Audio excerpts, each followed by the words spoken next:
Hey, Crawl Spacers, welcome to our annual. No, it's a monthly show, if not weekly. Sometimes we do this show. We are having trouble streaming to Facebook. Okay, great. Hello, Twitch and YouTube and Twitter then. I will try to fix that eventually for Facebook. Anyway, if you're listening to this on audio, let me just introduce the panel. We got to fly through this show. It's an hour 45. We got Mike. What's going on, Mike?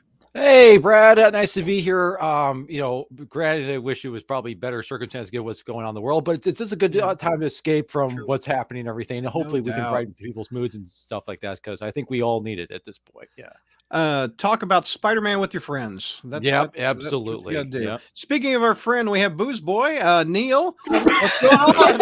You say that live. That was a joke. Anyway, well, that's what's written as your name. But you didn't say Mike McNulty, aka Still a Nerd. You just said, "Hey, there's Mike." You didn't have to say, "Hey, there's Booze Boy." Hey, at this point, Neil, everybody knows. I mean, if we fall into crawl space, they know who exactly I am. They can call me Still a Nerd if they want, or Mike, or fake Mike as JR called me. Well, they know my kid. Well, they know my liver is shot, so I guess it is Booze Boy. Anyways, I knew this was going to be a shoot show from the get-go. A shoot show? Okay, Brad, you get butt blasted every time I say a swear word. Do you want me to swear on stream? At this point, we're already move on. I'm drinking. What's up, Tyler? There is no segue to that. Yeah. Oh, look, Neil put his name now. No, I didn't. Brad changed it. He's assuming unilateral control. Everyone, fight back. It's like Peter Parker, Spider-Man. It's Neil Booze Boy. All right, we've got Kelly. What's going on, Kelly? Sorry for our shenanigans at the top. No, I'm very glad I told Neil to get booze. Well, she's an enabler. This is beyond booze. Here, I changed it. I'm now the bombastic Booze Boy. Oh, I like that. Don't give Marvel ideas. All right, here, I'm going to try segue. That's just Iron Man. Someone who's also over 21. Bruce, what's going on, Bruce? Well, this is a fun way to start my rookie journey here with the Spider reviews, and I'm having a good time. I'm laughing my head off already. How was the draft? The bombastic Booze Boy and Spider Bruce. There you go. I like it. Yeah. How was the draft for the season? I mean, how did you get recruited by Crawl Space? Well, they made the best offer. Okay, cool. Best offer by far. Yeah. I got a signing bonus and everything. This shirt, I think, was a signing bonus. Wait, you got a signing bonus? I didn't even get a signing bonus. Do you get access? Do you get access to the crawl? Do you get access to the Crawl Space Beach House? I got twice as much as all of you. Put together individually. 2 times 0 is still 0. Yeah, I've been waiting for my bonus for years now. Ever since I've been waiting for the company car for ages now. Also, Javi will be joining us soon, I understand. Also, Milo, thank you for the super chat. He won't be able to watch, but it'll be on Spotify. He can listen to it. Okay. Ryan says that's awesome, Kelly. I don't know what it's referencing. He's saying the awesome.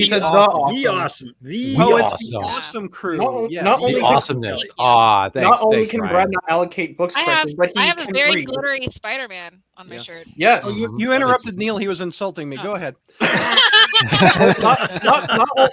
Not only can Brad not allocate books correctly, he can't read either. So my God, you really just went for it too, didn't you? You just bit me again. Okay. This is the Spider-Man podcast. If we're going to be spiders, we might as well be now. Mr. Couch in the house. Spider-Man Brad, for a second. Mr. Flow in the house. No. Our Killer Corpse. Killer Corpse. That's a new. It's our Killer Corps. I've seen that one. That's right. I can read either. Yeah. What's going on? I think it's Spider-Man podcast that includes myself. Major in this. Yeah. The headline of what this show is, we're going to review 6 AS. I've got my phone here. Whoa. I just fly. Sorry. What's going on? What's going to happen? I don't know. Because you probably have. Will I make it? Will I not? No. And Javi is in the Hey. house. There's Javi. Hey. Yeah. What's going on? Usual Friday night technical difficulties. This one says, K-Day, I have a big Spider-Man cup. So Oh, thank you. I wish I could read your name. I believe it's in Korean. Yes. So that's awesome. I love the liberal use of emojis. I appreciate that. Yeah, I like the Yeah. little cup that they put I there. like the Spider-Man. That looks Yeah. the spider Yeah. emoji. That was looks pretty very good. Avatar's also Spider-Man-esque. pretty awesome too. I like that. That would. And Ryan wanted to see good friends tonight, but it's been a hell of a week, so I'm going to get heading off. Have a great night. See you, Ryan. Yeah. Yeah. Okay. All Hey, right. Ryan. Our Ryan. first one. Who's got our first issue? I don't have that in front of me, actually. Oh, Who has 86? Not Do I me. have Oh, 86? I sure don't. let me 'cause give Kelly 3 books. No, I'm just kidding. At this point, I have 86, so I guess I am starting. The Kelly. All right, go, Kelly. All right, so Hold on. What? Start. Okay. oh god, Go. Oh, she's on No the timer. pressure. Go, Kelly. Go, go, go, go. Go, Kelly. No You started the pressure. all strobe right, again. all right. The strobe. So, Wells, Dowling, and Valenza are on the cover as the writer, artist, and colorist. We start the issue where Ben is in a therapy session, being asked to tell, basically being asked to tell his therapist, aka face-off champion Dr. Kafka, what happened. Earlier, Ben was fighting some crime and was told to hang tight and wait for the fire department, but Ben didn't listen and went in ready to beat this guy up who had very highly flammable bombs on his suit. Ben keeps punching him as Marcus keeps telling him to stop and stand down. This results in a ton of damage, and someone was minorly injured during the evacuation. This concerns the Beyond Corporation, so they have him talk to Dr. Kafka, who tells Ben, that this isn't like him, and Ben tells her that he's been thinking about his place at the company, and when Dr. Kafka asks, why that is, they sit in silence with a very knowing look. 2 floors up, Janine is sitting on the edge of the bed, staring at the dresser and thinking back on when Ben came in after his fight with Otto and asked her to wash his mask with a hard drive hidden in the mask. And Ben whispers to her that the Beyond Corp has been lying to them. Something I was pretty sure Janine already knew, but as she hesitates on what to do with the hard drive in the dresser, it's very clear that she's kind of torn on what's right and what is the most helpful. Ben is still not talking to Dr. Kafka, only telling her that he doesn't trust the Beyond Corporation anymore, and Kafka has the same feeling too. She tells Ben that she has a condition in her hiring contract to treat him independently from the corporation, so he is free to speak in her room as they are not allowed to record. Yet, very clearly, Maxine Danger doesn't care about that, and she's listening in. Janine is hesitant about the hard drive, remembering when Maxine came to her to remind her that she can't leave the building unsupervised because technically she's still a convicted criminal, and she needs to remember that Beyond knows best. Ben talks to Dr. Kafka about the dossier Beyond had on him and how he feels like, that they really do understand him as he's tries to tiptoe around being a clone. Kafka drops that on the table real fast and cuts to the point. Ben tries to lie and say that, he's never told anyone he's a clone. But Kafka tells him that he did, and he did tell the Beyond Corporation, and that they wiped that from his mind and have wiped the abuse from the Jackal to kind of make him a little less complicated and easier to handle. Ben is concerned, very confused, so Kafka goes on about how Ben did ask them to wipe his mind to make him forget about all the stuff about clones, as Kafka knows, because the thing is their memories and kind of the things that make them who they are already artificially implanted. Pull one string the wrong way and take one memory away, and you could lose them all. The entire basis of their personality. Kafka says what Ben was letting the Beyond Corporation do to him was really dangerous. So when she came on, that was her main thing, was to work on building his memories back up. Beyond Corporation be damned. Janine reads the files on the hard drive Otto stole and sees exactly what the Beyond Corporation is trying to do. And she walks to the kitchen and grabs a knife, seemingly to protect herself as Ben tells Kafka about the hard drive. He does try to tell Kafka about the UFOs when Maxine incapacitates Ben to take him to memo surgery and erase his memories. Kafka gets held down as she screams and pleads for them not to do this to Ben again. And I wrote, as for what's his face, I can't remember, but his name is Marcus, comes in to tell Janine that Ben won't be around for a few days and she's going to need to stay put and not get too anxious.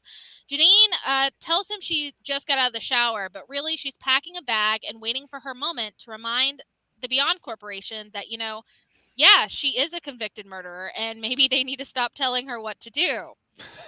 Ben is in memo surgery, and we see how they pull the memories out of him, how Otto's conversation / revelation starts to unravel as we see it. A doctor that kind of looks like Chi-Town asks Maxine. It does, though. Wrong red. To be fair. Yeah. He does. All right. Wow. So anyway, the doctor that kind of looks like Chi-Town asks Maxine if Marcus can leave with a guest. Maxine is really confused and tells Marcus, basically just told Marcus is adamant on it. So she's like, whatever, doesn't think about it and says it's fine. Suddenly, as Maxine turns back to the surgery, she sees that Ben's memories are completely collapsing. To be continued. All right. Good job. You're welcome. What's your grade on it? My grade is a solid B. Okay. I love the art. Mike, grade. I'm going to give this a B+ because I appreciate the fact that Marvel also wants to forget Clone Conspiracy too.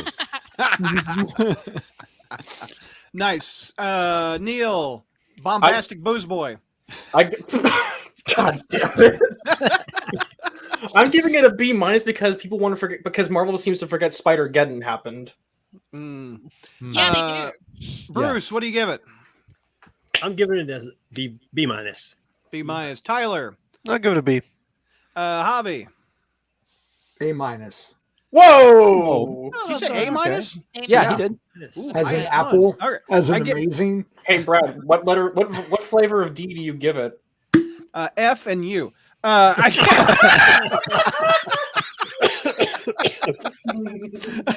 and I'm not even drinking. I'll give it a B. Kelly, give me your pros. My pros. So I'm sure Neil is going to get all angry, but again, he's drinking, so we're fine.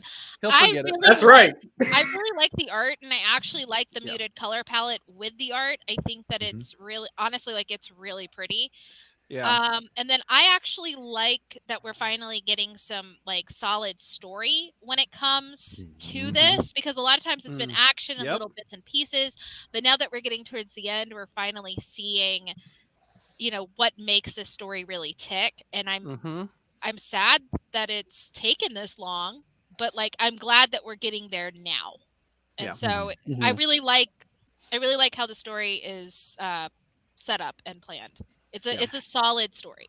Yeah, I also want to piggyback off of that, saying the fact that we're finally kind of figuring out exactly what's going on with Ben and why he keeps having these memory issues. And the thing is, because I think it was earlier before where doesn't he remember what happened to him previously in his life? And now we found oh no, that was intentional. So it's so it's actually given us a valid question about what's going on.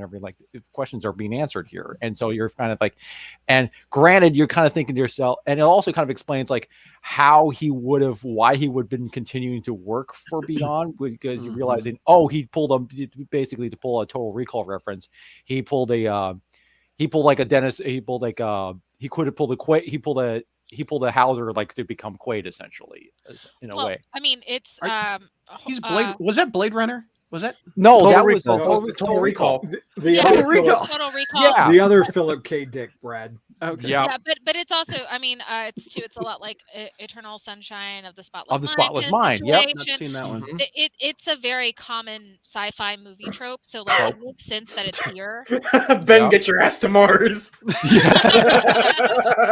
Man, it's been 30 years since I've seen Total Recall. I don't even remember that quote. I want to expand on Kelly's pro about the art. I'll critique critique Dowling more in the next issue, but I think for the slower issues where not a whole lot happens is where Dowling really shines, because it gives him time to focus more on character expressions rather than having to do kinetic action. Yeah. And those face studies are really where Dowling shines in terms of how he lays out his page and lets characters express themselves. Look at this double page spread, though. That's beautiful. Look at that.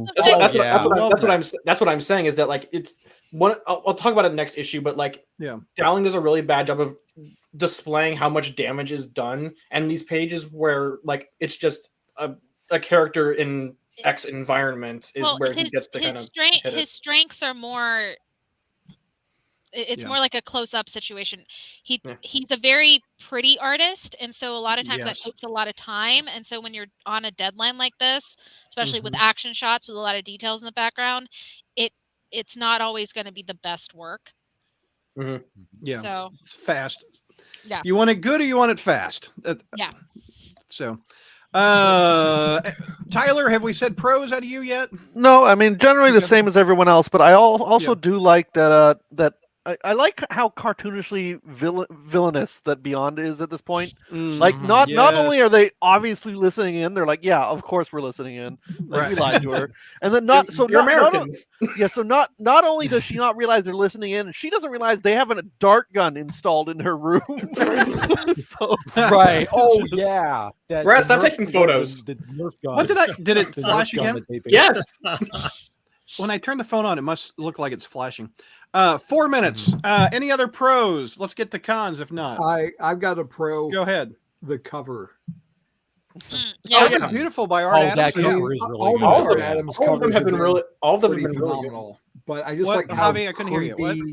Just how creepy in general this cover was. Yeah, it's just a really striking image that I wasn't even contemplating the variant. I wanted to get this one. So. I agree with everybody else. I gave it an A for answers because we got a lot, so it felt like we were going somewhere, just like Kelly was saying. So just the only thing we haven't talked about is I dig the cover.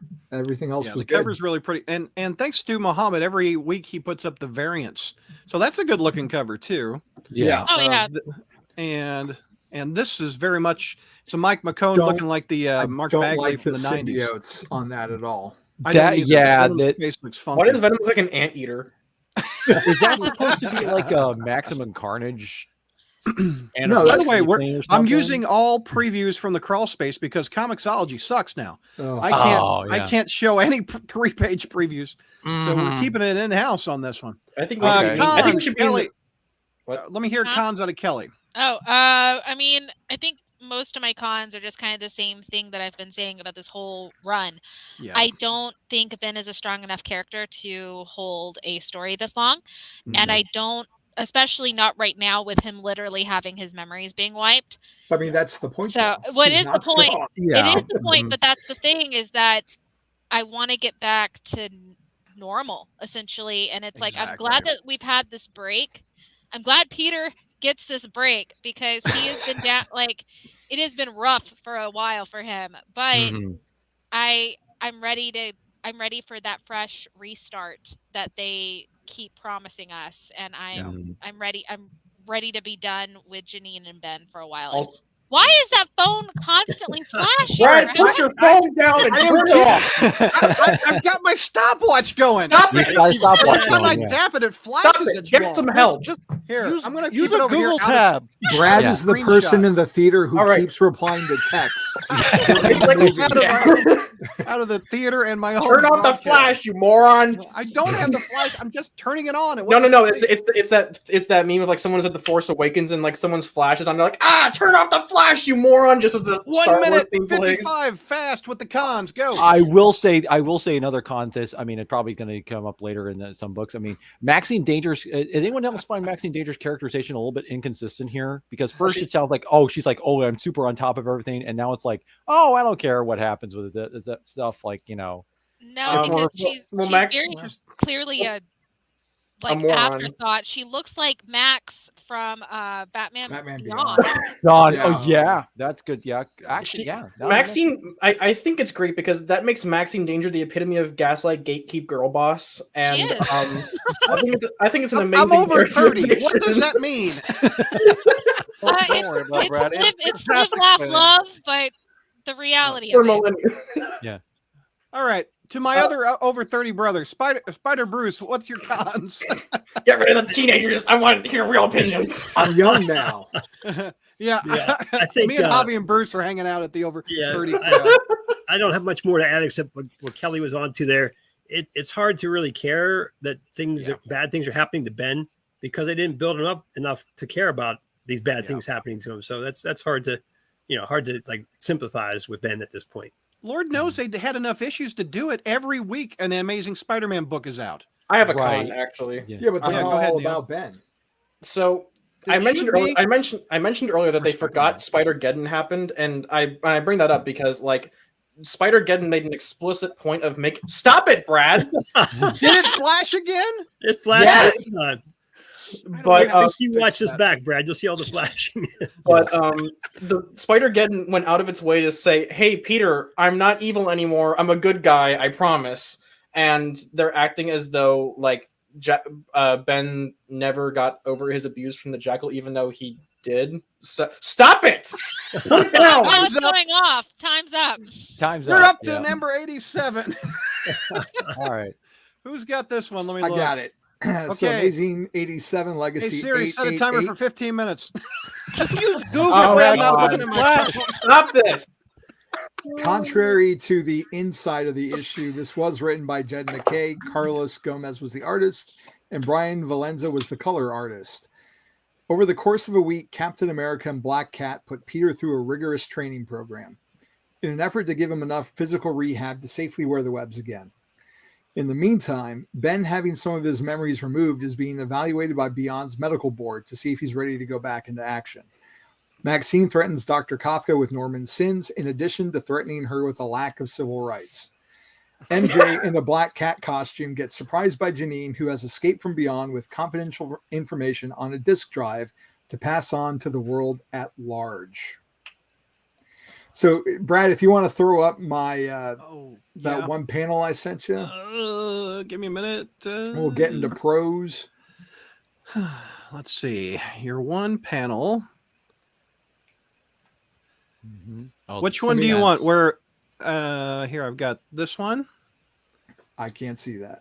No. There you go. You want that one? That one works. Okay. So I wanted to talk about the colors because I feel like they add depth and dimension to the art with vibrant skies that bring life to every background in addition to telling you the time of day. The colors are so key to letting you know when story events are happening. If you look at like that sky back there, like it's kind of sunset. Mm-hmm. And in the other, actually, I don't know if I sent that one to you or not. No, I didn't. But there's another one where like there's a light ray that, bounces off. But the coloring I think is really great. Gomez is a favorite. I like his art style. I do too. It's fun. It's energetic. Neil? Bagman, having Peter in different various Bagman costumes. And bringing back the animal crop top. Oh, I love the animal crop tops. Roger Stern, Romita Jr. stuff. Yeah. Yes. I need to make that for my next Universal trip and just ride Spider-Man in my animal crop top. If you subscribe to the Patreon for the crawl space over the last 20 I say 20 years, but it feels like 20 years, last year or two on satellites, we've done nothing but rave about McKay on Black Cat. Yes. And this reason is a prime example. I mean, we're gonna get to do it again. We're gonna get to do it again. Yep. That's right.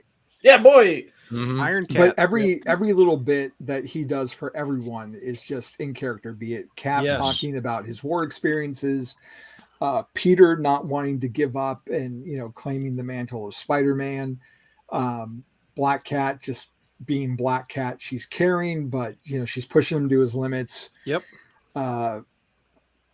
There's that one joke about Peter's tired, so she's like, well, I've got orange slices in here, and he's like, I thought you only drank champagne. It's like, really? Like, you do? She's like, no, Cap packed this for you. I mean, he just knows these characters so well that it was just a complete at this point, it's my favorite issue of the Beyond storyline so far. Yeah. You know why it is? Because Spider-Man's in it. Yeah, there you yeah. What do you mean? What do you mean Spider-Man's in this issue? You mean the bombastic bag man? Yeah. Well, Peter Parker's in it. I apologize. There you go. Yeah. The animal is in it. And I'm not Yeah. talking about the Yeah. Muppet. Woman. So, Javi, what's your grade on it, man? That's an A+ for me. Oh, with a plus. I like it. I'm Let's going go to with a Tyler. plus. Your grade.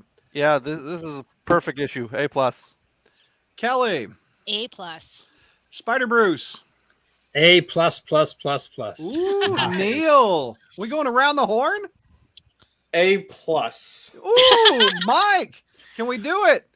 Come on, you can do Yeah, it. we'll do it. We'll go A+. There we go.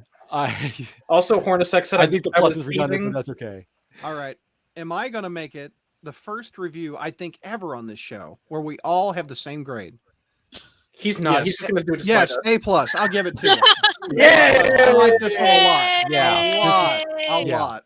This It's was the a art fun- and this the was writing actually pretty together fun. were just beautiful. Just This beautiful. was a fun one. I Yeah, do have very much. one small con. Well, And we I'll aren't get even to it there later. yet. Pros, Hey, Bobby. look, he's gonna be You're on pros basking in the forever. Just glow. let him say the one con. I've got one con too. Let's get the pros. The art, Come the on, let's get the writing, pro- the in character you said. I think Javi said. Javi said. He said it everything. all He right. did. He did, Yeah. yeah. He stole my color. He stole my color bit. I'm Does still anybody mad. else have a pro that we haven't I mentioned? do then, have the Javi? one pro that Okay. scene where it was like during their training montage, and basically so Black Cat basically introduces those guys, and they're Oh, basically act like Cap fanboys, and they go in the car, and it turns out, oh no, they just committed a robbery. That scene was hysterical. The humor. was great. I love humor. that. The humor in this issue was really spot on. It mixed well with the character moments, especially Yeah. with Yeah. Felicia and Yes. Peter. This issue proved, like, McKay, he's been a favorite of mine for a while with Black Cat, Taskmaster, Moon Knight. Like, this just he's my favorite writer at Marvel right now, 100%. Yeah. Just give him Yeah. ASM. Right. Yeah, Right?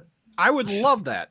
For him to take on an ASM would be perfect. I don't know why he's not. He's got the voices so nailed down for Well, his I character. think Zeb. I think he actually turned. I don't think he turned it down, but like he said, like he's got a bunch of other smaller projects that would have to be stopped in order to do ASM. So on that level, and he gets a lot more creative freedom with those books. So I actually kind of understand him on that end. But if he and Gleason got to be a dream team together, I would buy that book. Oh, that would be awesome. Mhm. That would be an awesome. We'll talk about Gleason title. later, but Yeah. I just don't get it. Even Ben's moment I thought was really strong. Just him not understanding with great power comes what? Like that's the reason right there for why he sucks. Well, Yeah. it's not okay. So I will defend Ben a little bit. It's not why he sucks, because the issue is they're literally destroying his memory. They're destroying Right. who he is, because he is an artificial Peter. Yeah. That's kind of what they're setting this up as. And he's losing that part of himself. Right. I will say one pro that I really enjoy is the fact that Janine is finally Janine. Like she has been sitting there playing docile housewife for so long, and it's like this character has never been that. And I can, if they gave her a bit more characterization prior, I could maybe understand why she was struggling there. But it's like, if you don't know this, that this is the first time you're seeing Janine and understand Janine, you're not going to understand this or the immediate 180. And but I am glad that she's finally being the person we know her to be. Well, yeah. And also to use I hate to use this analogy here because I know some folks maybe hate it. It says Ben has become basically, this is what happens when you take the yeast out of the batter. He's no longer sourdough bread. The corn is flat, huh? You take the fiber out of them. the moral fiber. That's pretty good. We're talking about variant covers again. Thank you, Mohammed. Here's the regular. All of them. This I don't like that one. You don't like that one? That one looks pretty good, I think. Well, I like the line art. And I love Del The Del Otto one's always Del Otto's always good. But Art Adams is still my favorite on that one. Yeah. It's actually also going on with this. Javi, is there some? Yeah, McKay isn't the full-time writer. Yeah, I'll give you that. That's all I got. Now Neil has been biting at the bit. Tell me your big con. So I didn't hate the Ben bits, but the problem is that, and I get there's a narrative reason for it, but the plot kind of grinds to a halt to cut back to him at this sterile lab. And I get the point, like to show Peter like in his vibrant, blissful storybook landscape of web slinging while Ben's in this sterile, cold environment. But the plot kind of keeps grinding to a halt to say, "Hey guys, remember Ben Reilly, the main character of this arc? He's in this book too." And I'm glad that he's not the main character in this book for once. Yep. But it would have helped if this was like at the beginning. Or go away, LinkedIn. Be gone. LinkedIn. Wow. You may have just gotten a job. Go back there. I just tossed my phone across the room. Anyways, I got a job interview. Hold on. I think this would have been a 3-page like sequence at the beginning or end of the issue to bookend it. Then it might have had a bit better pacing. But as it was, I felt like it kind of just interrupted the flow of the book in some places. I like that juxtaposition though, because as Peter's ascending in his Spider-Man hood, you see Ben deteriorate further and further. And first it starts with the Hobgoblin where he's like, I don't know which one it is. It's just a Hobgoblin. Like, okay, fine. But it gets harder and harder for him as we go on to like recognize the villains.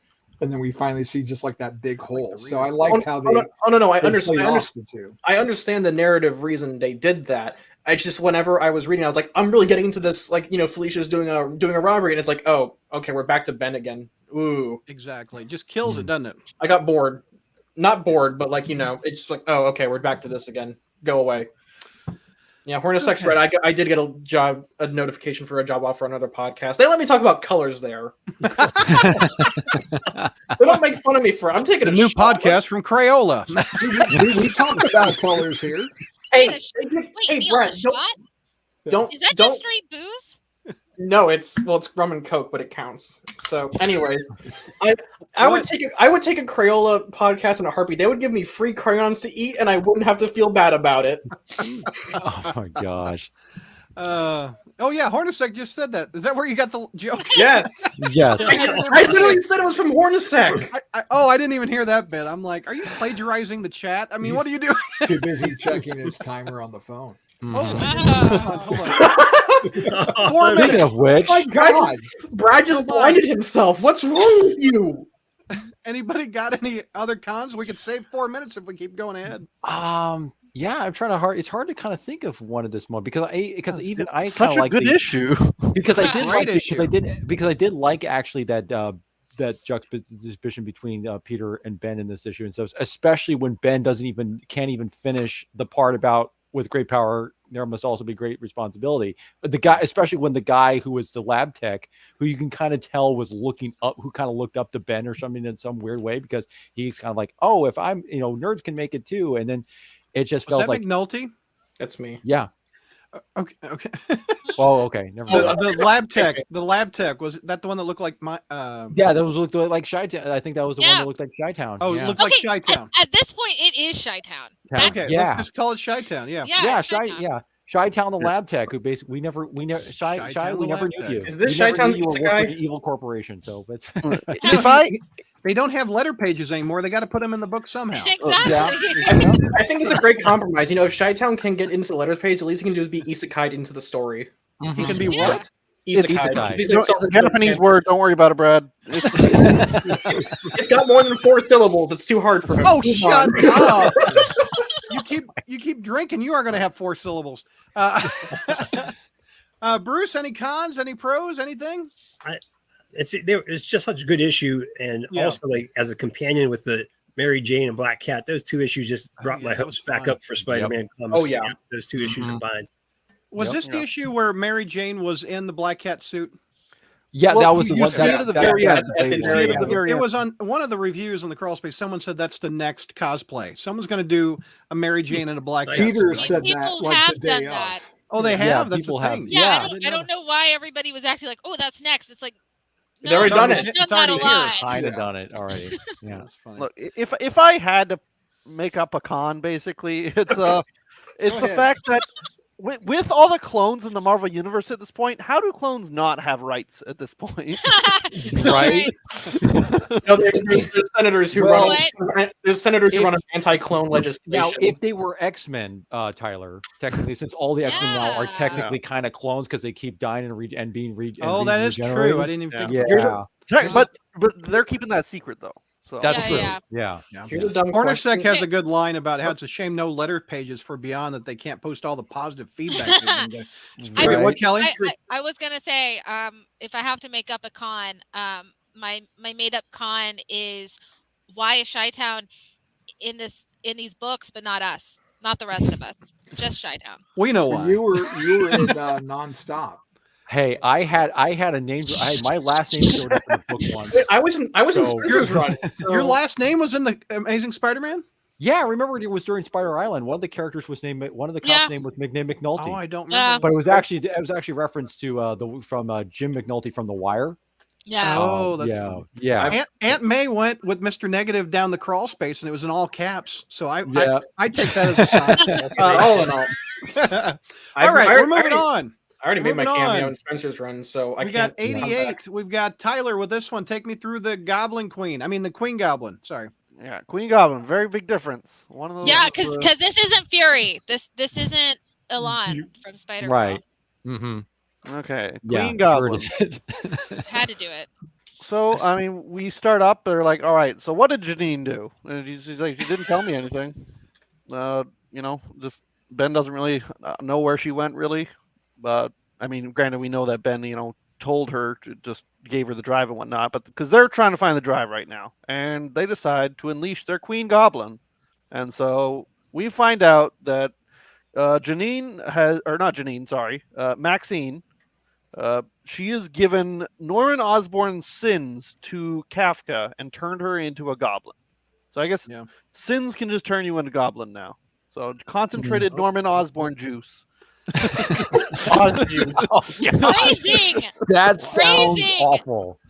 He did that on purpose. I guarantee. I'm sure he did. You don't know that. Sorry, Siri. Okay, now I know you're doing it on purpose. Yeah, and then Maxine is also sort of I don't want to say interrogating, but it's basically interrogating. She's monologuing. She's basically monologuing. Yeah, and so she's talking to. What's his name? I'm Marcus. I just said Marcus. Thank you. I couldn't hear you. I forgot his name, and I was reading. Thank you. 86. It's fine. It happens. So she's talking about Marcus, and she's like, "All right, so here's the lowdown," and then we switch back and we catch up to what Janine is doing with MJ, and they're going to Glory Grant to blow up the story wide open to the Bugle about how what's on the drive, and so then we see more of Ben. And he's again just forgetting things. He's like with like the scientists, and he's "Oh yeah, is that Chi-Town, the scientist?" It is not. He has hair. Oh, I'm just saying. That's cold, accurate. Just an observation. Just stating facts. But yeah, so then even the scientist guy can tell Ben is off because of how much damage has been done to his brain. Yeah. But then we switch back, but Janine, I keep calling her Janine, Maxine and Marcus, and Maxine basically explains Beyond's whole plan here, and where they're not just selling products, they're selling superheroes, and just the fact that she actually references Siege is like, oh, there was this big scandal with this guy who lived in Broxton, Oklahoma, right. And then Siege happened, and everybody forgot about that. So they're basically just using superheroes to cover up things and just cover up whatever they want. And so she even says they can hopefully make continents eventually disappear, which, I have a little question about that. I don't understand what sort of event you could make a continent disappearing and just nobody asking questions. David Copperfield. Yep. But boy, that's too old a joke, I guess. Yeah, it is. Yeah. I know who he is. All right. Yeah. We know who he is. It just wasn't funny. I know. Look, he's no mind freak. All right. Where's it? He made the Statue of Liberty disappear. Does anybody remember that special? Bruce, come on. I remember. Hey, Brad, I've got the "At Least You Tried" cake. It's going in the garden.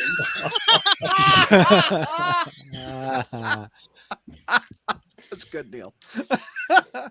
Yeah, Hornacek's with me. Yeah. So yeah, but then Marcus is realizing that wait, if you're trying to cover these up with like superheroes, you don't need just superheroes. You need supervillains too. And so then we see more of the Goblin Queen or the Queen Goblin being created, and she suddenly breaks out of the lab, and she starts laughing maniacally as she flies away on her brand new glider. Yeah. And then we see Janine and MJ talking as they're about to, get this drive story on the road. And then, of course, Queen Goblin breaks in and she sees the drive. And so this is apparently their test run, and she destroys the drive, even just as Spider-Man shows up, because they call Ben in because they want to cover this up as one of their superhero versus supervillain shenanigans. There's a big fight. Her glider can apparently split in two, which is new, which is for some reason. But yeah, Ben and her fight. She managed to destroy the drive. Ben at least saves Janine after chucking Queen Goblin through a window. But then he's like, all right, Janine, let's get out. Like, what about MJ? Don't worry, not my problem. Right. We've heard that with the burglar before. It's literally he's doing the Family Guy. You only get one kind of thing. That was Family Guy Spider-Man. I'm gonna put some dirt in your eye. Not to jump to the pros right away before you tell her, but that was a very good cliffhanger. That made me instantly want to read the next one. That's a pro for me. Tyler, what's your grade on it? I'll give us a B. A B. Kelly? B minus. Bruce? B minus. Javi? A minus. Neil? B plus. And Mike? I'm getting A minus too, actually. Wow. C plus out of me. Okay. Interesting. All right. Pros, Tyler. Pros is I honestly like the Queen Goblin as a concept. Like it's just really interesting to me. It's someone who's been turned into a villain against her own will as a product, and it's unique. It's not something I've really seen before too often, and it's just the fact that using Norman Osborn's sins as the excuse. So I'm very interested to see where they take this character. Like especially with Beyond basically controlling her right now, what happens when she breaks that control eventually? And so I'm very curious how things are going to turn out with her. Is she going to go back to being Ashley Kafka, or is she going to get fixed, or is this something she's going to struggle with? And so I just really like the whole plot of Beyond here is really interesting to me. And so, and like you said, the cliffhanger with Ben is really good. And, she makes good villains in this issue, I think, is what really brought it up for me. What my favorite part. Any other pros? You know what was kind of interesting? The hearing back, Tyler, is your recap and everything. You're realizing, how much actually happened in this issue. I mean, it seems like this was actually, it's densely plotted and everything like this. Because normally if you had something like this happen, usually they would just space it out like two separate issues. But no, we got a lot of stuff that happened here. And granted, some of it was kind of foreseeable about, especially with especially since the Kafka being the Queen Goblin was kind of spoiled accidentally months ago. Also, I failed. But it was also kind of interesting too. We're hearing some of Beyond's scheme here. Granted, it sounds like somebody was watching The Boys. You beat me to the cons. That was my con because I instantly thought that. What do you mean watching The Boys? They just watched the news and said, "Hey, that BlackRock thing looks kind of cool." Going off of that. What, Kelly? I have a little bit of because the thing is Kafka is also a clone. Yeah. So it's very interesting that the Beyond Corporation is targeting clones who they just admitted in the last issue, like in the issue I had, that their memories, since they're implanted and artificial, they're more malleable. Yep. And they're easier to control. And so I feel like that's a very interesting story point that they could have really brought back in here, and they kind of missed opportunity then is what you're saying. Yeah, a little bit. Yeah. And another pro I would say is just the art. Like Kelly, I really like this artist. I think it looks nice. I'm going to provide a bit of pushback on that, actually. Any other pros, Bruce, Javi? Well, I just want to reiterate what Tyler was saying. That, for me, one of the things that I really enjoyed about it was seeing what happened with Norman's sins, because that's kind of been left by the wayside. And at one point early on, not early on, but during Spencer's run after that arc, I was wondering, Peter was really aggressive for an issue or two going against Mr. Negative, and I thought maybe some of Norman's sins had gone into him. So the fact that he got some Osborn juice on him. Yeah. What? I was confused by what the representation of Norman Sins was. Was it a little centipede looking from Kindred in a glass bottle? What is Yeah, it? it was like all these like It was twisted just like looking demonic faces and things. something Yeah. like this. Yeah, like all interesting enough, it was like all red. So Yeah. I All red. I almost thought Tyler was going to say demonetized. It's This demonetized has been sins from YouTube. right. So we haven't seen a lot of the Beyond storyline connect with what came before, compared to Spencer, who was all about connecting the past stories. So it was nice to actually get a callback to something recent to make it feel like it's still part of this connected universe. How old is that story, by the way? 10 years? Which one? The one you were just referencing, the one with the Oklahoma thing and you see, like 2011, so like 10 years old now. Yeah, I thought it came out. It didn't come out like either 2012 that was the end of Dark Reign or something. It was not 24. No, because it was. No, it was before a Dark Reign. You're right. Yeah. So it's actually for me. There's before and after Agent Venom, so it's before Agent Venom. So that's right. Yeah. Instead of AD, it's BV and AV. Right. It is literally 10 seconds BAV. Yeah, and then brought up 10 BAV or AAV. Tyler, give me your cons. What do you got? Cons? There was a lot of exposition. It was almost too much. With Marcus and Maxine. I understand the need for it, but it was a lot, and it kept cutting back to it, and I've got to explain it. I have a way we can all remember it. They're M&Ms. Maxine and Marcus. They're M&Ms. Yeah. There you go. Oh, I was like, what? Yeah, and then not only that, we didn't get to see a lot of Ben this issue. Like they show they show him walking out, and then you don't see him for the entire issue until the fight, and they just say, "Oh yeah, we've been having him run around somewhere." Like, okay, you could have shown some of that. I don't really know what he was doing. Was he just? What do you mean you have him swinging around? You just telling him to go directions? Like, I don't know. They were premeditating robberies and things just to make him busy. That's true. Yeah. And then I guess my only other complaint would be the fact that why did they not back up the information on this drive? I was going to bring that up. That's a good point. Yeah. Like, well, you would think we've also seen. Go ahead, Neil. I was going to say, like, I'm surprised that Gloria, smart as an investigative reporter as she is, didn't like back up all of this stuff on $1 billion corporation, like on a cloud drive or something, or just like get another drive or something. It felt like they were being stupid, just the plot, so that when Queen Goblin breaks the drive, they're like, "Oh no!" Anyway, that's it. Yeah, it was because of plot, and we saw that a lot because Slot used to do that all the time. Yeah, that's true. So, yeah. Any other cons? Neil had a con about art, I think, is what you're going to say. Yes, I did. So my con is, am I delayed? Oh hell. Okay. Anyway, a little bit, but you're fine. I can hear you now. My con is that Dowling is not very good at showing destruction. Like in the solicits, they made a big, they're like, "Oh, the Daily Bugle's been destroyed. What's gonna happen?" And it's like Queen Goblin just knocked over a chair and broke some windows. And I'm like, yeah. Don't worry. That's not Dowling's fault. That's Marvel's publicity. Because how many things for the Clone Saga for Miles were like, nothing will ever be the same. This is going to rock his world. Like, and nothing but I say that because, like, you know, it actually sounds kind of interesting. And like in the next issue, we see, and this is kind of getting into spoilers ish, but we see a much more emblematic representation of like what a goblin going through the Daily Bugle should look like. But in this issue, it's just like, oh, she like knocked over some chairs and broke a flash drive, and I'm like, well, that's kind of disappointing in terms of showing like the rampage of the Queen Goblin. And she will mess up an office better than anybody.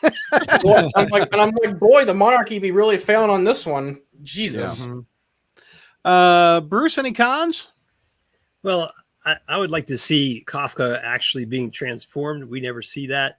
You know, just it's kind of like obvious, but then again, things in comic books aren't always obvious. Like the destruction of that disc. You know, maybe they wanted her to think that she destroyed it, and they do have it backed up, or maybe that wasn't the real disc. You know, that's to be seen in the future too, and as we know in comics. So, yep. Any other cons? Before I show the variants of this issue, which are a lot. Anybody? Okay. Let's look at this one. Let's see which one's the best. Which one do you guys like? That's an Art Adams. Francesco Mana. Oh, X-Gwyn variant. Yeah. No, that's not my favorite. Oh, Del is baby. Still classic. I like that. I like that one. That one's interesting. That's a good looking one. I like that. Yeah. Mark Bagley. I don't care for that one. The background, they're really just slapped on there. That looks. Are they standing on the side of the bugle there? Yes, and they're 20 feet tall.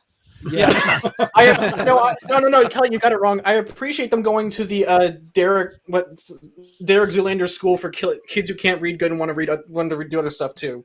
I appreciate them going to the model. What? Okay, let's keep going. This we'll call the Gleason spoiler cover. Had Kafka at the very top. Was released 3 months earlier or whatever. Yeah. John Romita Jr. homage from 238. Yep. It's a good looking one. Yeah, that's not too bad. Tyler Kirkham. Oh, and that would be Spider-Man. That is Brad. Honestly, the Kafka, quote spoiler didn't bother me because at the end of the day, we found out the identity in this issue. So it's not like this was the Hobgoblin mystery where they ruined who it really was. Yeah. I mean, we know, so. Well, this is a really compelling. This is a really compelling origin story because, like Tyler said, she's kind of. This is against her own. Well. Oh, Neil. Hi, Neil. He'll be back, I'm sure. It's against it. It was against her own will.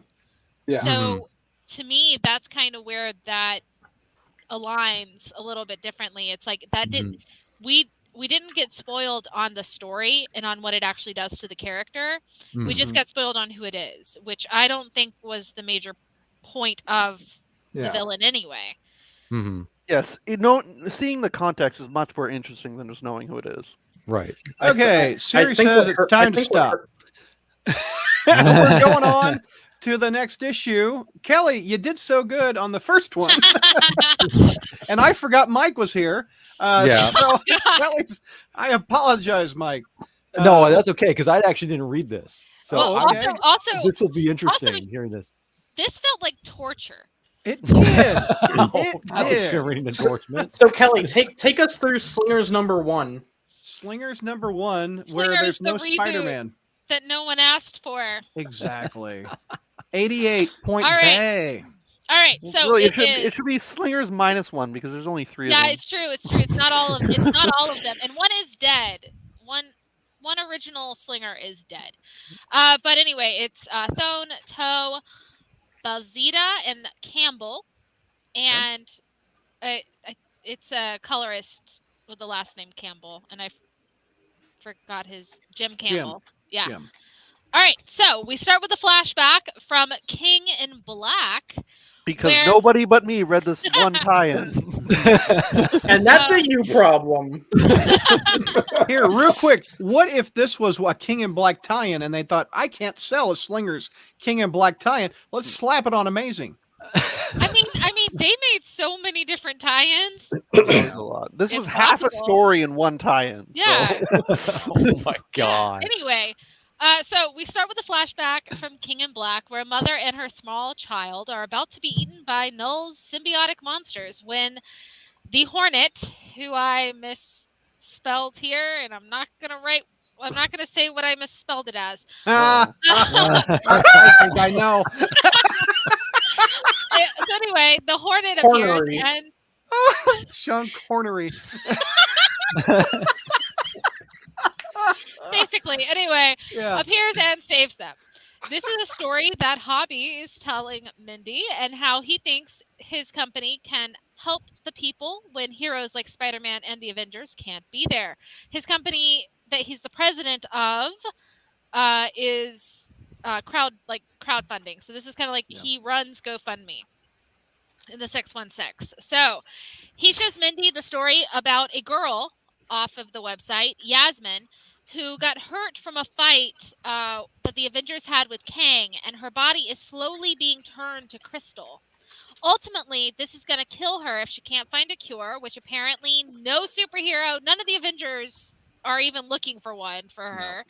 So she's had to resort to crowdfunding just to get enough money so she can live comfortably as she slowly dies. But as Hobby thinks, that maybe he can help her, that maybe the company Fargray and his friends, and even brings up Peter, like maybe they can help if he rallies around this. He gets a call from Janelle Cord, who works for him, and is told that the business got completely kicked out of the building with proper authorization and forms and everything, and that the Beyond Corporation is telling them that the business is officially shut down and they're the real bosses.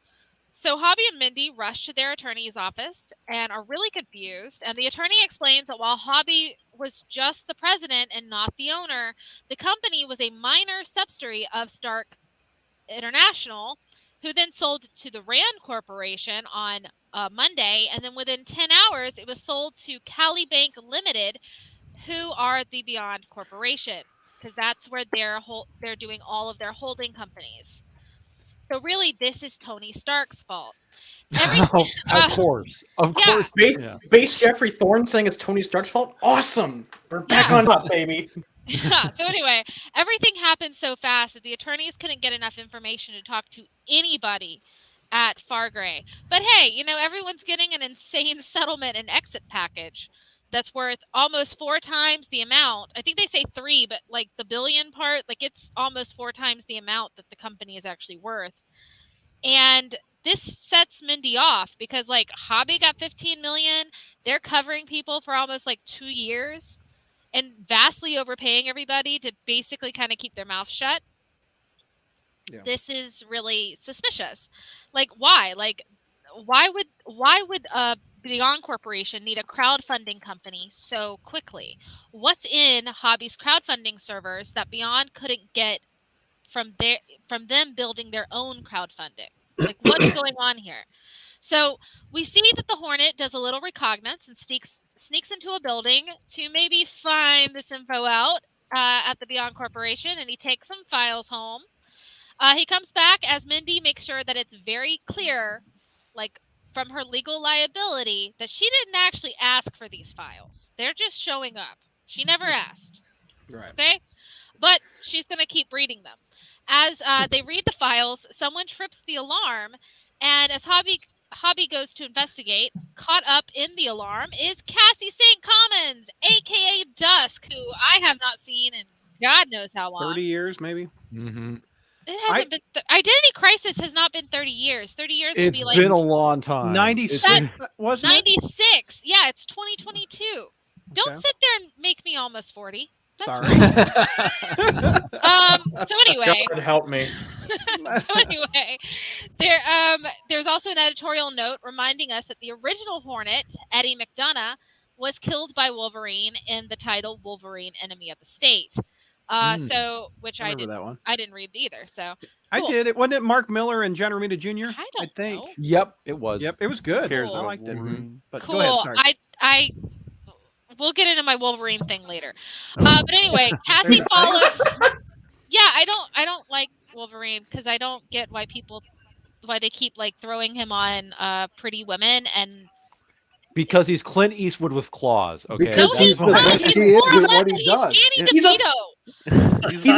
He's a tiny hairy man. 5'3" manlet. Whoa. At least he's not a horny hornet. Okay, go ahead. Anyway. I would rather be a horny hornet than a 5'3" Canadian hairy manlet. And we just lost all of our Canadian listeners. We did. Anyway, I'm Canadian, so sorry. You're not welcome here anymore. Go ahead, Kelly. Sorry. All right. Anyway, Cassie followed Hobby after seeing that someone was wearing Eddie's suit, steal things from the Beyond Corporation. Because she was there, because even though she's been taking medication to try and suppress her powers, she's still getting these flashes. And she saw something happen to Johnny, a.k.a. Ricochet, and the Beyond Corporation has him. Like, she knows that, and she knows he's in trouble.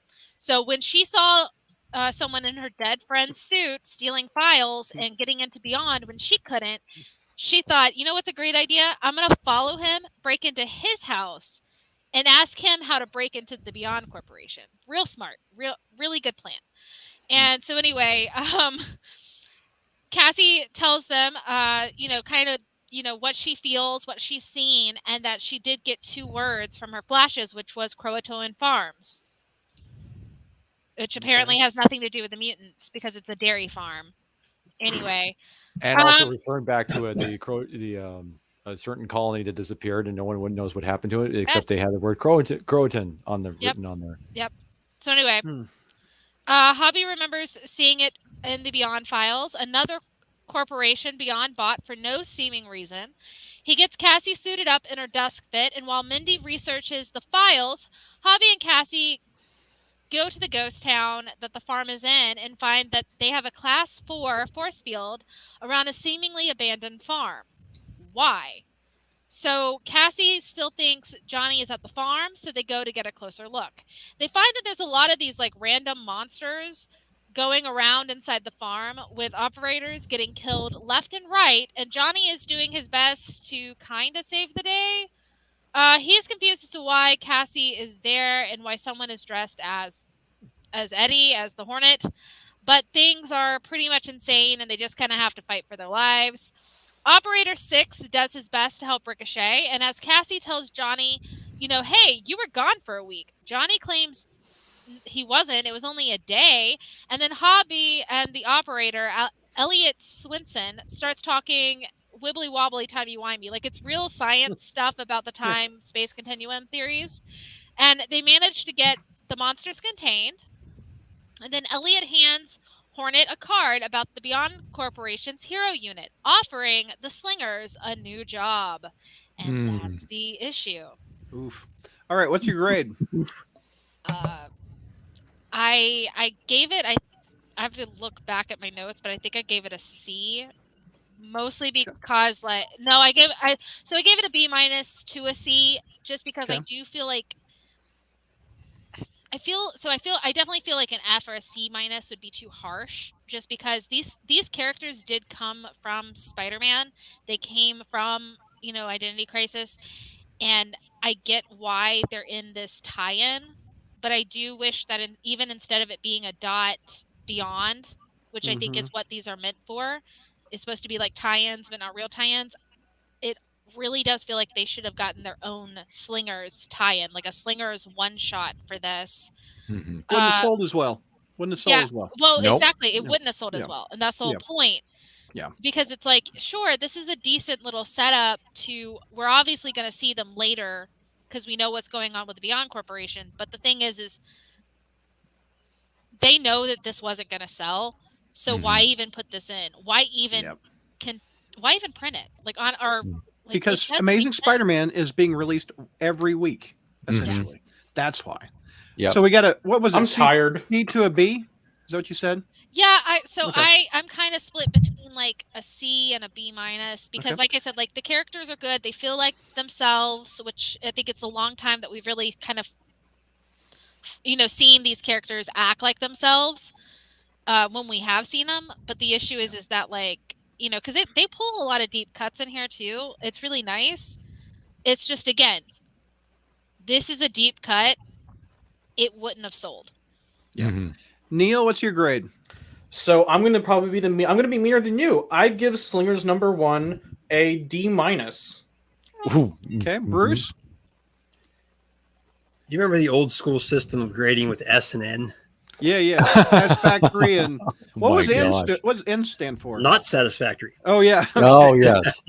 I can't even give it a grade. I got the comic at my local comic shop. Yeah. And I started to page through it. I couldn't even finish it. So yep. I have to give it no grade. No grade. Oh wow. Javi, your grade? A U. What's a U?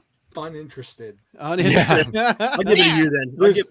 There's only so much money that I have, and with Detective Comics every week, and Dark Devil's Reign, and Daredevil, the Woman Without Fear. That's a good book. I got other things to spend my money on, and Slingers 2.0 was not it. Lord help you if you collect any X-Men titles. Can I change my grade? You got to be at 20 of those. Yeah. Can I change my grade to a U? Yeah, 2 U's, incomplete, B, C. Tyler, grade? C minus. Just I don't care about the Slingers, and I don't really see why it needs to connect to Beyond at all. And it's just like the fact that it's like they're being invited to the Beyond as if it's a good thing, but we already know it's bad. And then it's just like the last time the Slingers appeared, it was also in a Ben Reilly book, and I still didn't care about it then. So they're connected to that time. They're connected to that time. The 90s. Yeah. I think this is my thing is that like I do have a soft spot for the identity crisis stuff, mostly because it does show up in other universes in a very cool and unique way. Like I just talked about this on Make Mine Mayday.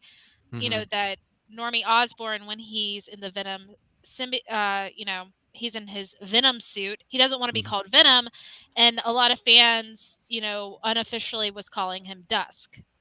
So, I've got a soft spot for the Slingers in that situation. I have a soft spot for the identity crisis storyline just as a child. But the thing is that I fully understand why nobody cares about them. I fully understand why nobody knows. Most people that are reading these, they grew up with Slot. They have no clue who these characters are. And we did grow up with it, and we Where's don't even Alpha? care. You want to know the reason why nobody cares about the Slingers? Why? It's because they are literally just wearing Peter Parker's secondhand clothing. They are. That's pretty much like it. what if people went to a thrift shop? Hold on. To be fair, Thrift shop. so is Eddie Brock, and everybody loves him. That's a good. So is Miles Morales. But here's the thing. To be fair, Dusk was someone else's identity before Peter wore it. That is true. That is true. Also And true. Mike, you said you didn't read this atrocity? Yeah, and if I was going to give a grade to this thing, I would give it a HP for hard pass. Hard pass. I did read it, and I would give it a D. Okay. It's not the worst thing I've ever read, but I actually was very confused at one point. I don't know if you guys were, where they're going over the girl that had the diamonds on her face or something like that. And then that's Yasmin, and that's the girl that got hit by one of Kang's spell things, and that's the one that is slowly dying. Turning into Mark glass. doesn't care. Okay. So he's talking about that in one scene, and then the security alarm goes off, and there's a girl that looks just like her outside, and I thought it was the girl they were just talking about. So I had to rewind. I had to go back and reread. I'm like, is this the same kid? No. And then they went to a farm, and they fought farm freaks. And where's Prodigy? Did you just not read it? Did you just skim through it? Because... No, I read the damn thing, and it was confusing as hell and horrible. And there was no Spider-Man but the cover. And where's Prodigy? Did he die with AOL? I guess he did. Where is Prodigy? No, Prodigy said, "I'm out. I'm not going to be in this." Well, that's what we should have done. Can I maybe expand on my thoughts a little on this issue a little bit? Oh yeah. No. Okay. Brad, what's our time at? Okay. Here, get ready for me to flash. Did you forget? Actually, that's a bad sentence. I'm sorry. You got 30 seconds. Go, Neil. Okay. So everything in this book is technically okay. I like the characterization. I think the art's good, but one, I don't give two shits about the Slingers. And the other is that artistically, Jan Bazaldua and Jim Toe are two completely different artists with no overlapping in art. And so when you see the switch, I'm like, wait, okay, so I guess that happened. Yeah. Real quick. Oh, not my eye! God damn it, Brad! Prodigy is on Paramount Plus. Oh gosh. Here's it's actually pretty good. There you go. Okay. Why is Prodigy on that cover? He's not in the book. What happened? Oh yeah, Prodigy's not in the book. Look at that. Yeah, no, but he's on and the yet cover. here he is. Yeah. Wait, hang on, Mike. You're another continuity nerd. So is Prodigy still leading the 50 State Initiative? Because I thought that was dissolved. Yeah, that's a good question. I think because as far as I know, I think that was the last we saw of him. Hey guys, you're cutting in on Bruce's 15. Bruce, go. Okay, I'm doing issue number 89. Yeah. Which is about the 829th issue that I've picked up from the comic shops and read in my lifetime. So that kind of ages me. Kind of ages me a little bit. But anyway, this one starts off to a flashback to the what you call the activation of Queen Goblin. The Green Goblin assets were synchronized and uploaded into Kafka. And she grabs her scepter and seemingly she kills some Beyond workers in that scene with blasts to their Wait a minute, is that Chi-Town right there getting blasted? He's bald. It might be Chi-Town. Oh, poor no, Chi-Town. he's got a beard. He's got a beard. His picture took a turn for the worst. And then off she goes on her merry way, and she finally realizes that madness is clarity. So that's kind of like her theme saying when she starts flying around on her glider. And that glider does break apart into two separate drones at times. It can kind of, like what was said before, it can be like two different drones. But meanwhile, at the hospital, Peter's still trying to rehab with his lead therapist, the Black Cat, paying him a visit. They're watching a newscast mentioning the battle with the Bugle, featuring a goblin on a glider. So obviously Peter wants to rush off the battle, but the Black Cat isn't so sure. She does drop off one of his web shooters on the table in front of him at the bed there at the hospital.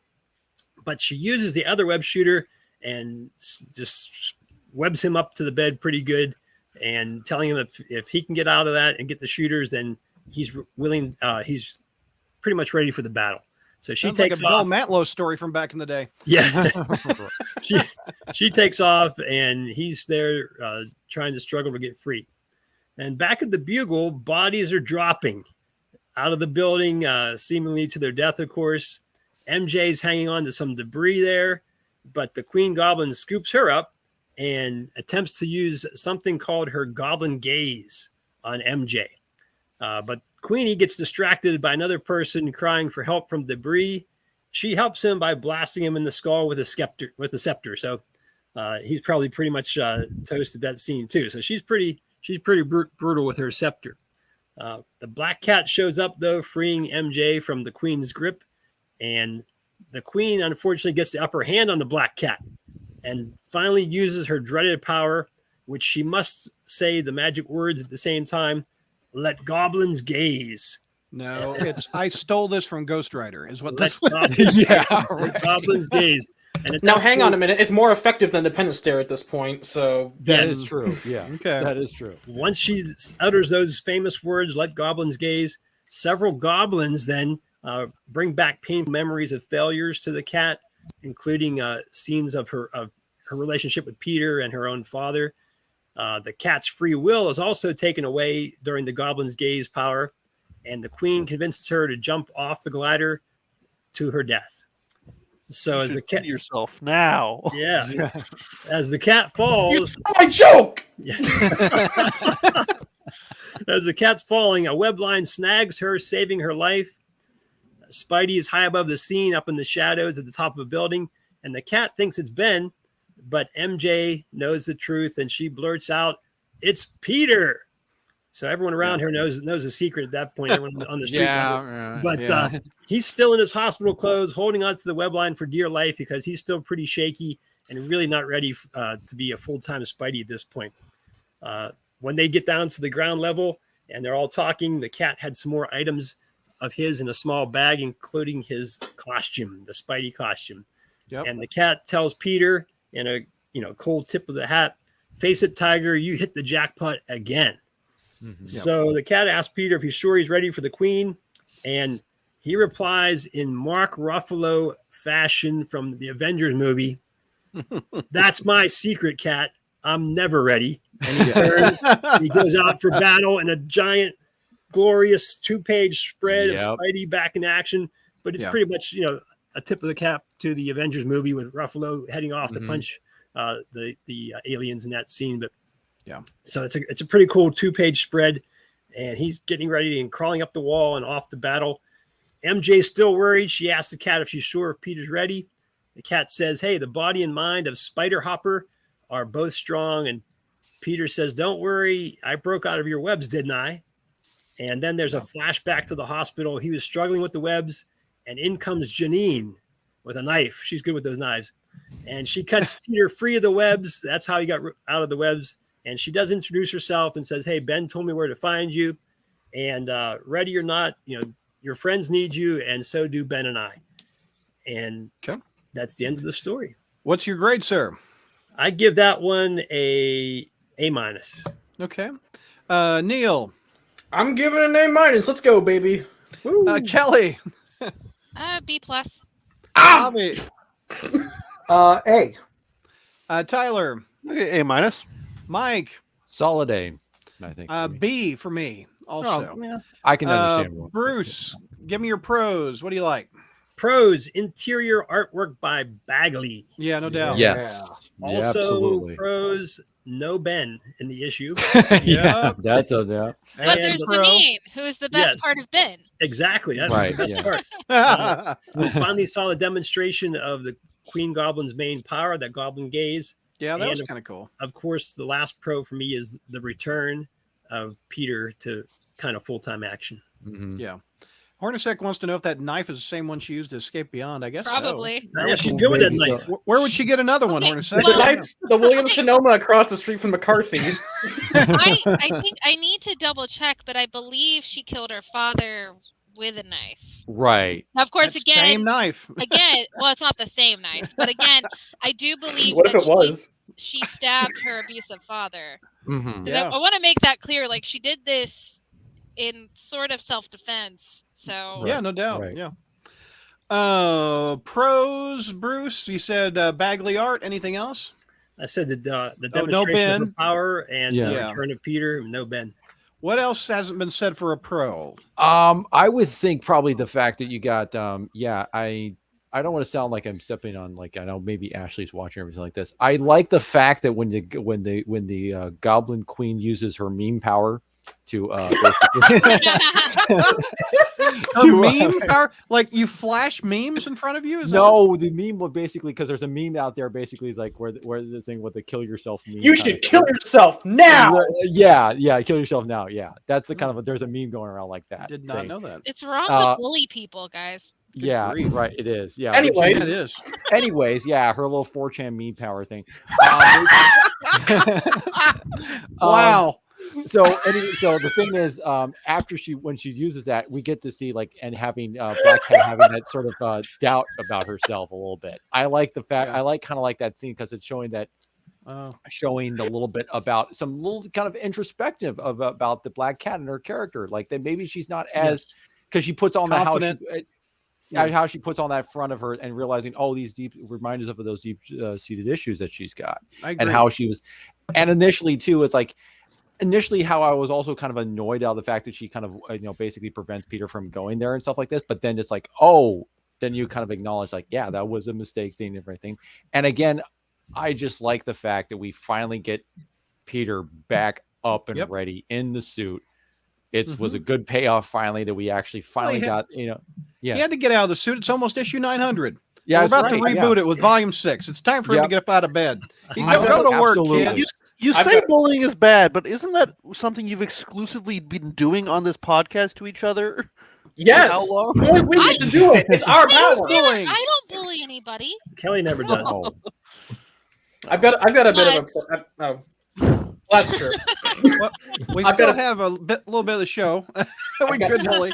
I've got a pro. I like that the issue shows Peter it sets it up for what could happen to Peter? We know he's coming back. Volume 6 has been announced, but the issue ends with Peter saying I'm back in action, but it reveals he got a kind of a get out of jail free card from Janine. So it's Peter could actually die next issue. Yes. And even though we know he's coming back, because obviously the status quo is God, brought to you by Chex Mix, brought to you by the Beyond Corporation.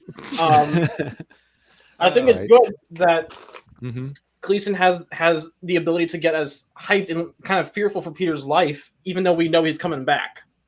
Right. I got some pros. Okay, go ahead. Let me hear it.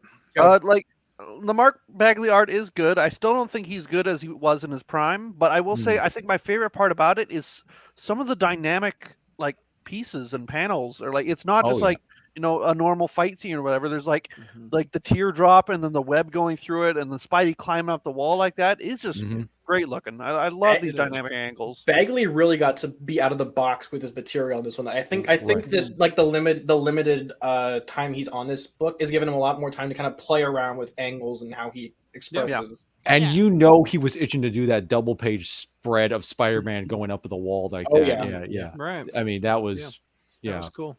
Bruce Cons, what did you not like? Well, the only con that I could really think of was whenever she was being, the cat was starting to doubt herself and things like that.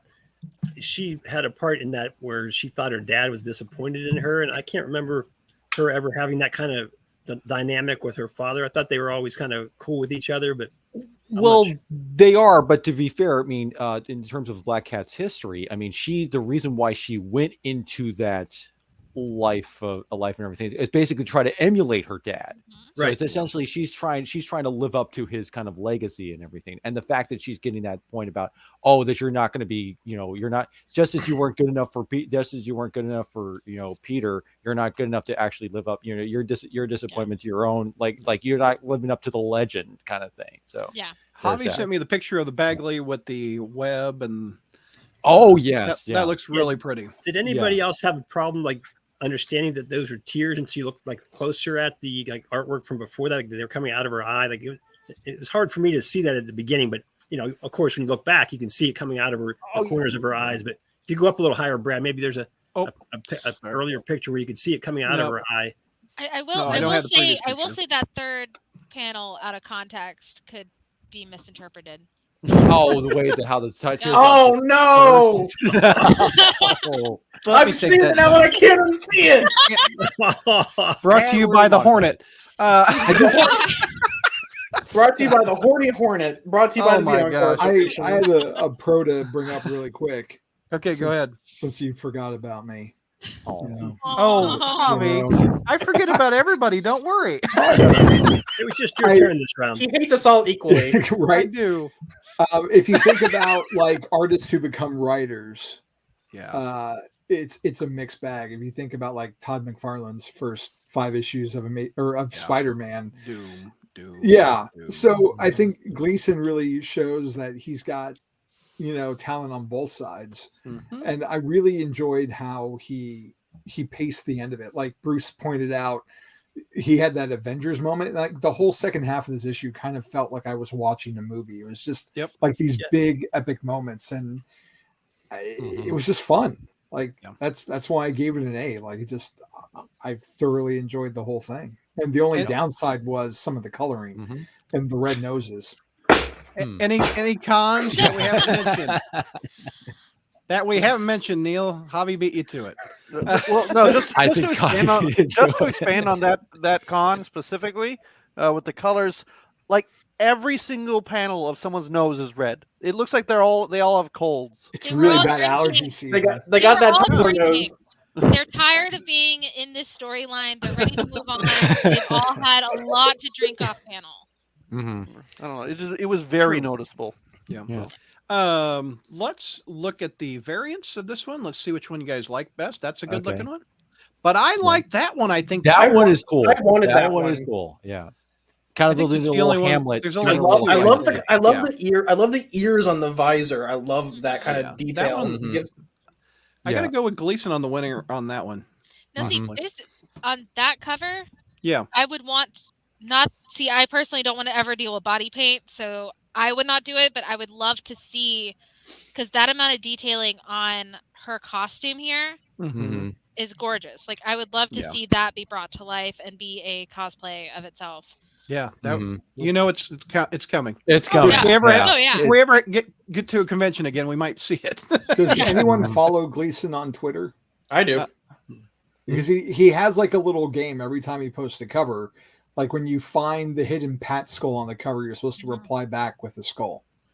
Oh, interesting. He totally that's something McFarlane used to do. McFarlane used to do Count the Spiders, and he used to put it underneath the signature, which was always fun. Hey, guess what? We have extra time. We have one more issue. It's only 9:24. We're going to 9:45. I think we can get this done. 6 issues. Oh boy. Famous Okay, last guys. words. Yeah, famous last words. You've kind of cursed us. Yeah, now we're cursed. Everybody It's in slow your, down. it's in your hands, Neil. All right, guys. Gleason's 2 for 2. Can you go 3 for 3? The answer is yes. Anyways, Amazing Spider-Man number 90, written by Pat Gleason with art by Mark Bagley, and holy shit, 5 inkers. Andrew Hennessy, God. John Dell, Andy Owens, my. Wayne Foucher, and Victor Olazaba, and Good Brian God. Valenza, Dijo Lima, and Andrew Crossley on colors. So the issue begins with Mark Maxine Bagley. So the issue begins with No Maxine doubt. realizing, oh God, I've messed up. Ben, you better get your ass back to Beyond because Neil's been drinking and you need to contain him. And Ben says, no, you, and hangs up on her.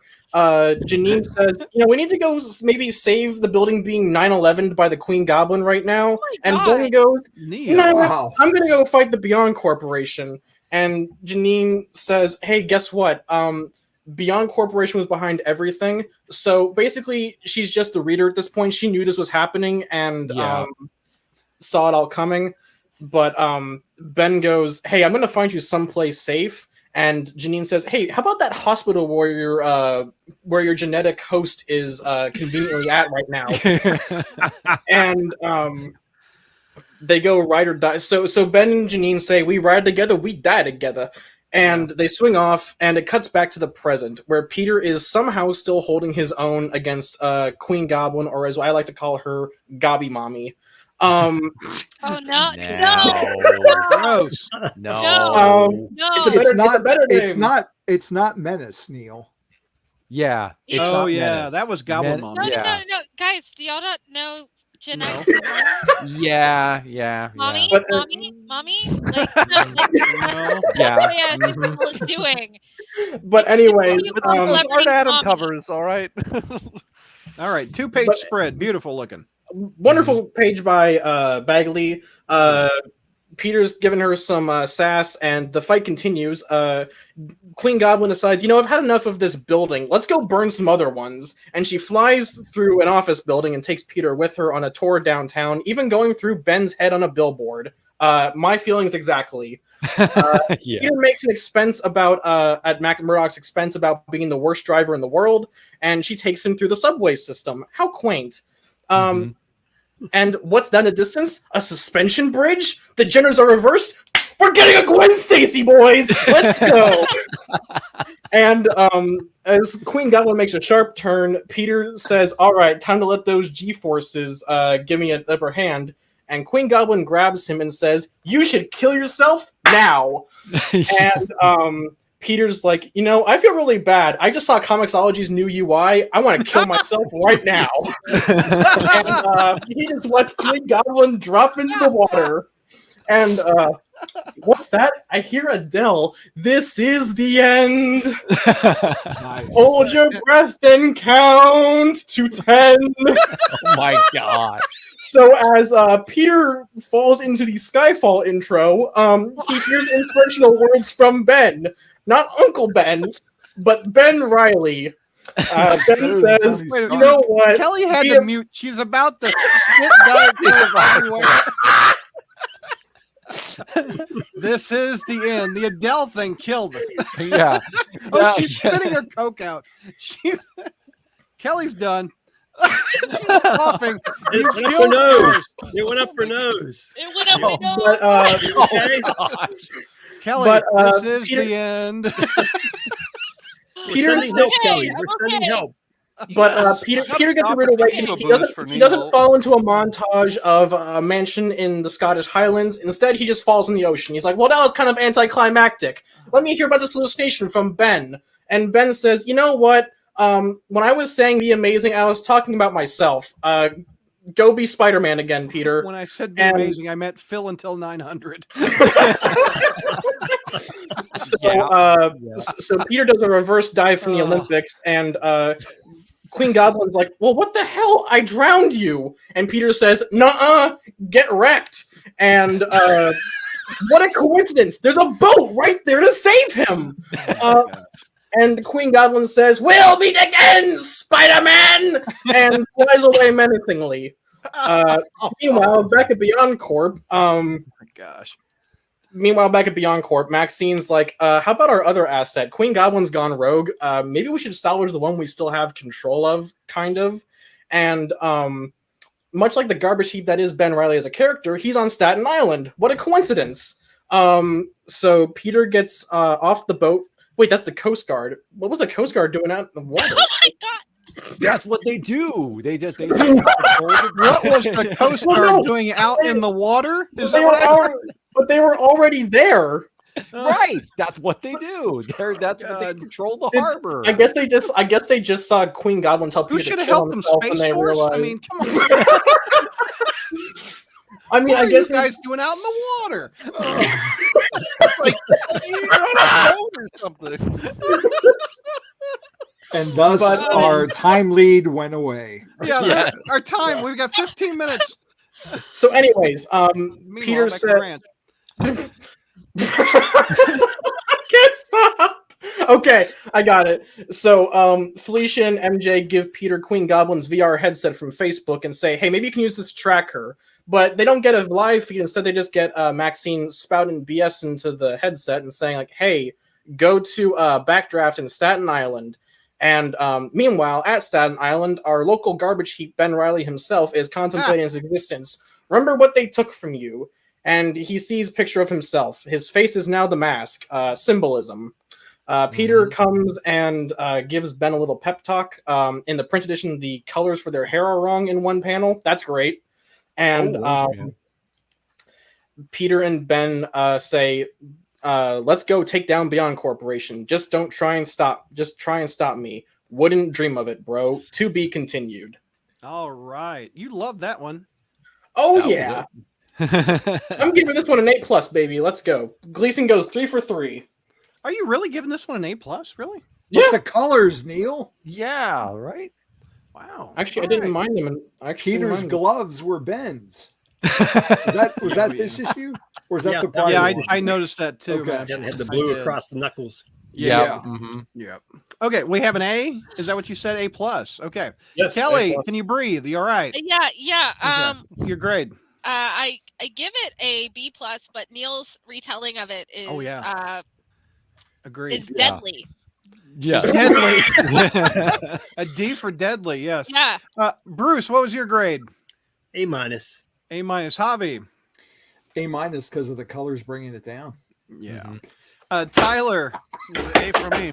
Oh my god. McNulty. I'm giving this an A- mainly because for the beginning part, because it's like, oh yeah, tell us something we don't already know, kind of like thing. But everything else was great. Yeah. B- out of me. I didn't like it. What? Oh, okay. All right. I just didn't. Okay. Neil, your pros.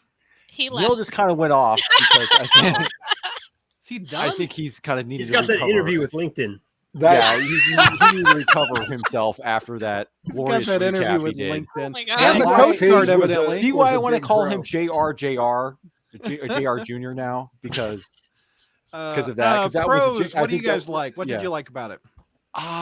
Again, Bagley's art just really pops about this. I think a lot. Well, and I think the inking. Well, yeah, the inking kind of brought it down. Yeah, that's 16 the one or whatever it was. Yeah, that was a mistake. But in terms of story wise, I did like that fact that we have that again, Peter under the water, doubting himself, and then resurging, and then it's a classic Spider-Man, kind of like it was lifting the heavy stuff, like but it technically he wasn't actually lifting. He lifted himself out of the water. He lifted himself out of the water. Yeah, this actually reminded me a lot of the Tom Taylor Friendly Neighborhood issue, where it's like the villain specifically put like negative thoughts into his head. Right, very similar to what Queen Goblin did. He's like, well, I mean, here's the thing. I've been here before, and then because he's Spider-Man. Neil, we missed it. What are your pros? And by the way, did you get the job at LinkedIn? Sure. Okay. I'm getting them crayons. Better adjust my diet, baby. Okay. So first off, can we just say that Gleason should write Spider-Man? Like I know we said it before, but him and McKay on Spider-Man would be the dream team. He could alternate with Jed McKay if they wanted to do like twice a month. I'm thinking of like a deal like what he did with Superman and Batman and Robin. Yeah, with Gleason. Tomasi. Yep. Gleason gets Peter on a very, I don't want to say spiritual level because that sounds hokey, but I think that he understands Peter's motivations very well. Sort of like how I think he understood Black Cat a little bit, a little less so, but his comedy for Peter is spot on. Like the joke about Matt Murdock being like the world's worst taxi driver. I got a kick out of that. Yeah, he even goes with the thing about the confusion over calling her like about the Queen Goblin. Yeah. That was a funny line. Yeah, that was a funny line. I did like that one. Yeah, that was good. It got a little dialogue heavy on that double page spread where Peter and Queen Goblin are just fighting. But a very good use of like local set pieces, like a good use of like subways and like bridges. Look, reverse Gwen Stacy. It was a little telegraphed on that end, but I like the pep talk he got from MJ and Black Cat at the end. With I will say they got a little too convenient when like, oh look, this magical plot device that we got off of Queen Goblin, right, to move the plot along. But another good pep talk with Peter and Ben. I like that Ben's kind of slowly losing it. Like he's no longer like in control of himself anymore. And I'm looking forward to seeing where that. Like the issues are counting down to the end of the storyline.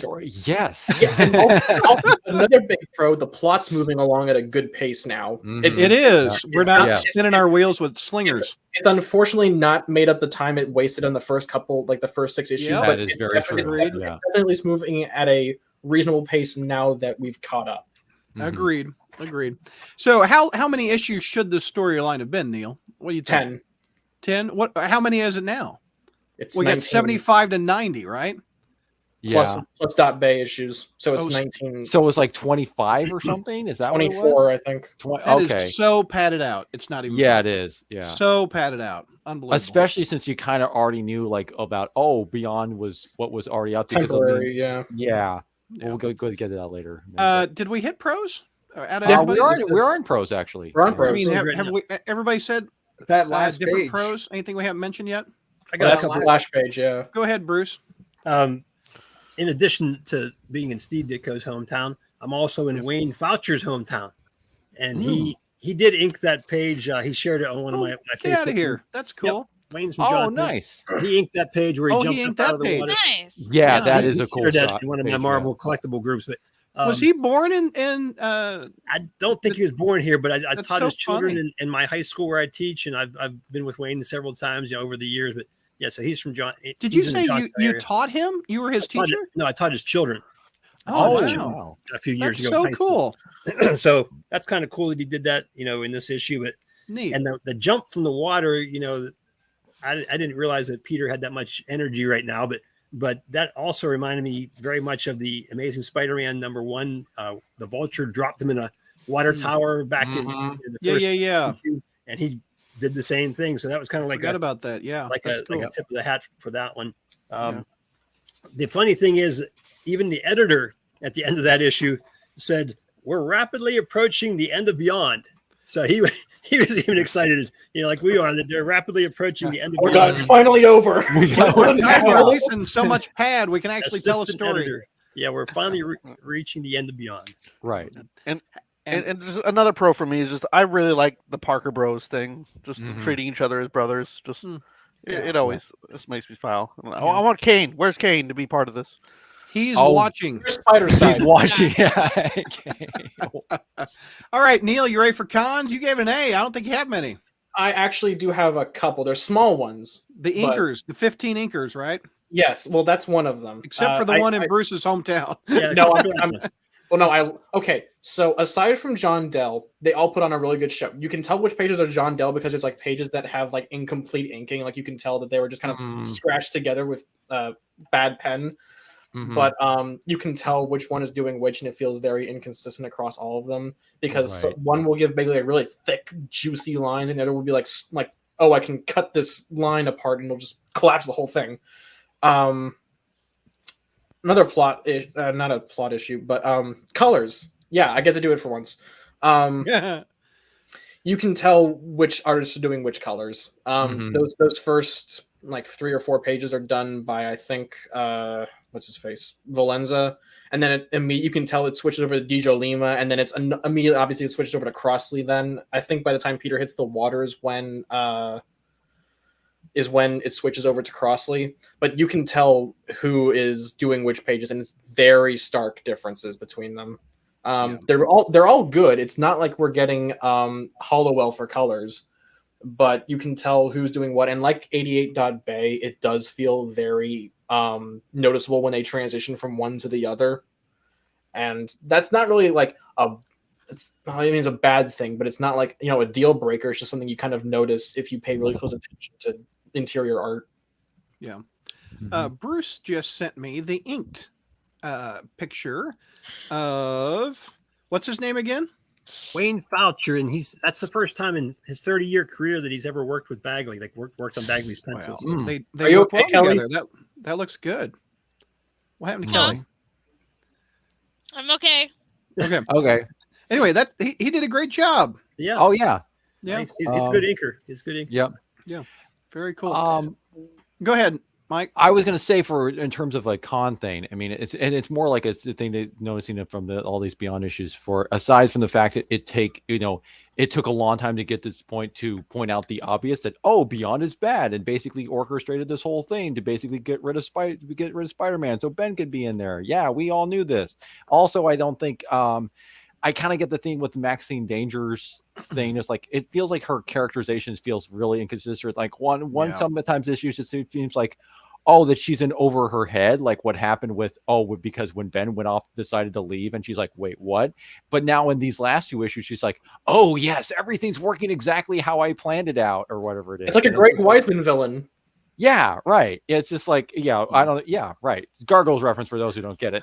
But and Young Justice, but and Young Justice, right. It's just one of those things. Yeah, but go ahead. Any other cons that hasn't been mentioned? Yeah, that's kind of the main thing. It's just like you can kind of feel like, mainly the weaknesses here is mainly just kind of the setup that led to this whole story-like thing. I'm glad we're finally getting things moving. But yeah, like you said, the padding on this thing has been kind of even though it's been kind of atrocious, I think, because again, this is stuff we could kind of easily figure out before, leading up to this. Yeah. I had a question. Not necessarily con, but I sent it to you, Brad. Okay. I don't know who this is supposed to be, and I was hoping you guys could tell me. Wait, can you post it? Yeah, I'm trying. Wait, is it Chi-Town? All right, there you go. Okay. That's Lois, the nurse. There? Yeah, that's the nurse. That's the nurse. Yeah, that's the nurse. Okay. That's the physical therapist nurse. Yeah, he doesn't. Other than Uncle Ben, it's everyone who's involved with his recovery. Yeah. I want to congratulate the nurse. That's the first time she's been a floating head of guilt. Yeah. Congratulations to the nurse. I think this new Avengers lineup is great. Spider-Man, Aunt May, Black Cat, Captain America, Nurse. Interesting how her name is I not can't remember her name. Is in that picture. Interesting enough. Yeah. Yeah. She's not giving him any doubt, so that's good. Any other cons? This is less on 90. This is less on this issue and more with Beyond as a whole. Mike's kind of brought it up a couple times, but how much time we've kind of wasted in like the Morbius and the Slingers, right? Yeah, it just feels like Gleason's having to make up for lost time, and like we've got 4 issues left to go, and it's like, okay, now we've got to like finish this up in like rapid pace, and it's going to hurt the pacing of those last 4 issues where we're like, Morbius is supposed to have a movie out, okay? Right. I don't care. Well, yeah, and I think part of the reason why maybe we took this on, again, it goes back to the fact we had a rotating writer team.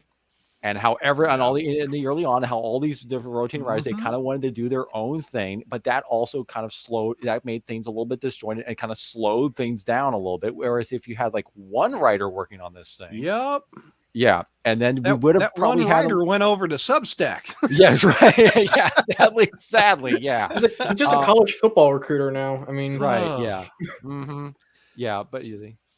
All right, here are the variants. Let's take a look.